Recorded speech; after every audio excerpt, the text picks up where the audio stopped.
Allah tells you, you want Jannah, you need visa. Here is the requirement. You will not lie, you will not do shirk, you will not do this. You need to show me your record of salah, you need to show me your record of your mouth, you need to show me record of this, record of that.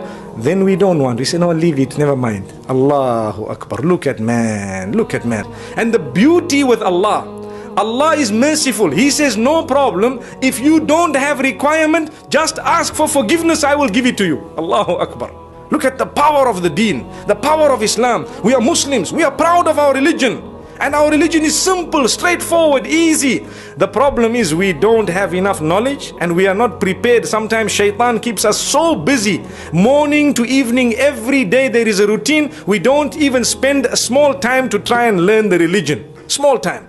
If you start your day with a little recitation, little bit of the meaning, and you look at it, wallahi, your day will be beautiful. You will move so beautifully through the day. So let's try this, inshallah.